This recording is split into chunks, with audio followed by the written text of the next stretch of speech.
This is a story of a man with a vision and a city on the cusp of greatness.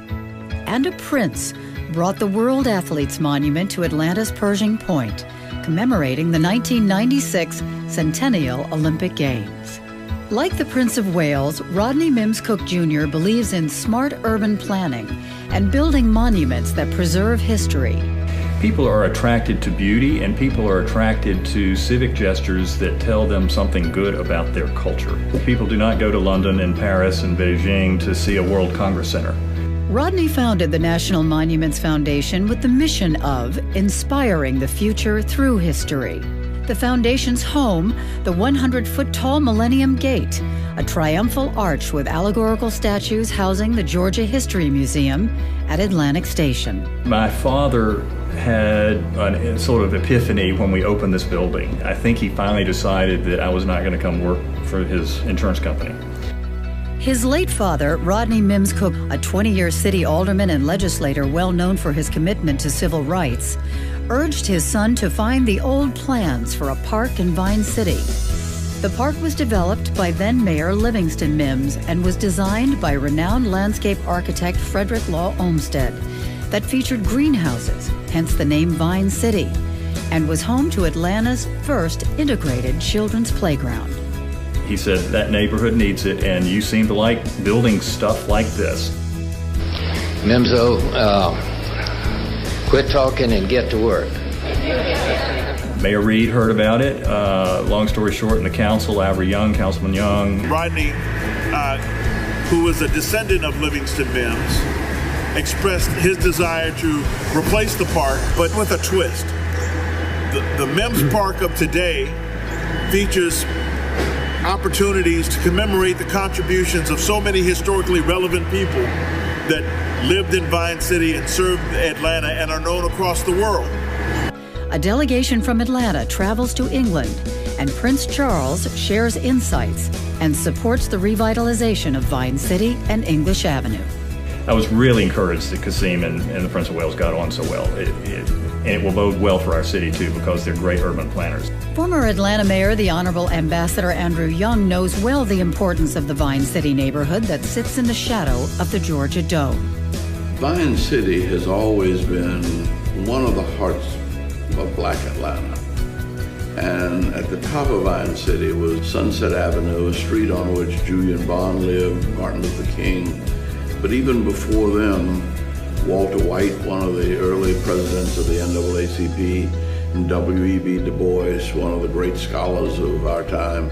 Vine City resident Shaheed DuBois, a descendant of W.E.B. DuBois, has seen the neighborhood change as schools closed and families moved away. His hope is that the Mims Park development will bring the schools back, and with them, families will return. This is not going to be something that will occur in 2 years, 4 years, or 5 years. We're just starting something so that the next generation could go ahead and finish it. Makeda Johnson has lived in Vine City for 25 years. As a single mother, she raised her daughter here, now a Posse Scholar at Brandeis University. While she recognizes there are problems, her experience has been positive. We have hard-working families. My neighbors are wonderful. We're like any other community. Makeda is looking forward to seeing what the Mims Park project will accomplish. We have Mims Park coming. We have the Falcon Stadium coming. And if all of this development could happen at the same time, then we would have a transformed community that would inspire others. The revitalization of Vine City, English Avenue, and the rebuilding of Mims Park will create dozens of jobs and will be a global model for sustainable growth and farm-to-table organic gardening. J.R. Murphy is a Vine City urban farmer who is optimistic about the new Mims Park. Mims Park would be able to give 169 people jobs. You will have 2 organic restaurants. You will have a major park. Vine City is a diamond in the rough, and Mims Park just brought that diamond. The National Monuments Foundation's Mims Park project means different things to different people. It will really give us a new narrative and begin to help us to tell the true story of who we are in Vine City. This park represents everything that's good about America, everything that's good about Atlanta. Mims Park will rebuild the West End, and Mayor Reed has compelled us that the park will be the anchor for us to give that community hope and to bring it back to its once great status in this city. For some, it's about the local churches that will bring so many people to enjoy and support Mims Park. It's one thing about singing in a black church. The key is insignificant. The rhythm is what counts, and the joy. And by and large, it's one of those old spirituals that people turn to when everything seemed to be going wrong. They started singing, "I've got a feeling everything's gonna be all right. I've got a feeling everything's gonna be all right.